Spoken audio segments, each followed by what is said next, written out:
خرید و فروخت کے احکام و آداب، کسب حلال کی فضیلت، لین دین میں اعتدالیاں۔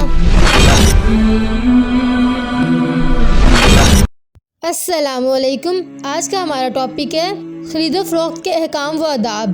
اسلام ہمیں زندگی کے ہر کام میں رہنمائی فراہم کرتا ہے کہ ہمیں زندگی کیسے گزارنی چاہیے۔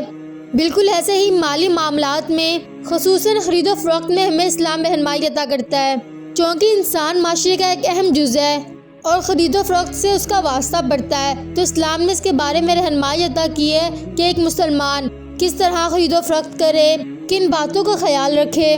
چلیں مزید اس کے بارے میں جانتے ہیں۔ کسب حلال کی فضیلت۔ کسب حلال سے مراد ہے حلال کمانا۔ جو شخص محنت کر کے رزق کماتا ہے اور اپنے اہل خانہ پر خرچ کرتا ہے، اللہ پاک اس سے راضی ہو جاتا ہے۔ دین اسلام میں اس کی بہت زیادہ اہمیت ہے۔ ارشاد باری تعالیٰ ہے، پھر جب نماز پوری ہو جائے تو اپنے کاموں کی طرف زمین میں پھیل جاؤ اور اللہ پاک کا فضل تلاش کرو۔ ہمارے پیارے نبی کا فرمان ہے کہ کسی نے اپنے ہاتھ کی کمائی سے زیادہ بہتر کمائی کبھی نہیں کھائی۔ اللہ کے نبی حضرت داؤد علیہ السلام اپنے ہاتھ کی کمائی کھایا کرتے تھے۔ ہمارے پیارے نبی نے فرمایا کہ اگر کوئی شخص لکڑیوں کا گٹھا اٹھائے اپنی پیٹھ پر بیچنے کے لیے پھرے تو وہ اس سے اچھا ہے کہ کسی کے سامنے ہاتھ پھیلائے، پھر وہ اسے کچھ دے یا نہ دے۔ ان باتوں سے ہمیں معلوم ہوتا ہے کہ محنت کر کے کمانے والا اللہ پاک کا محبوب ہوتا ہے۔ جیسا کہ ہم نے بچپن سے پڑھا ہے کہ نبی کریم صلی اللہ علیہ وآلہ وسلم اپنی دیانت داری اور سچے ہونے کی وجہ سے صادق اور امین تھے۔ اب ہم نے یہ تو جان لیا کہ خرید و فروخت کر کے کھانا چاہیے۔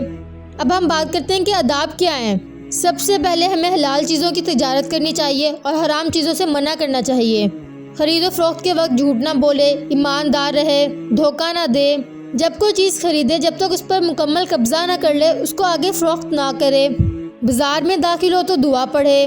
خرید و فروخت کے وقت قسمیں اٹھانے سے اجتناب کرے۔ خرید و فروخت کا آغاز صبح کے وقت کرے۔ صبح کا وقت بابرکت وقت ہوتا ہے۔ جب بھی کوئی چیز خریدے، خاص کر کھانے کی اشیاء، تو اس کو ذخیرہ نہ کرے اور لوگوں سے حسن اخلاق سے بات کرے۔ اللہ تعالیٰ سے شخص پر رحم کرے جو بیچتے وقت اور خریدتے وقت اور تقاضا کرتے وقت فیاضی اور نرمی سے کام لیتا ہے۔ اب ہم بات کرتے ہیں کہ لین دین میں اعتدالیاں کرنا، مثلاً ہر کام میں اعتدال سے کام لینا۔ سب سے پہلے ہم بات کرتے ہیں کہ اشیاء کو مہنگی کر کے فروخت کرنا۔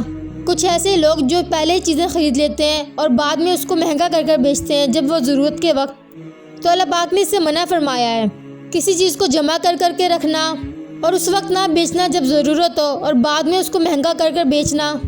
خریدتے وقت مال کی عیب چھپانا، اللہ پاک نے ہر چیز سے منع کیا ہے۔ آپ صلی اللہ علیہ وسلم نے فرمایا، جو شخص دھوکہ دیتا ہے وہ ہم میں سے نہیں۔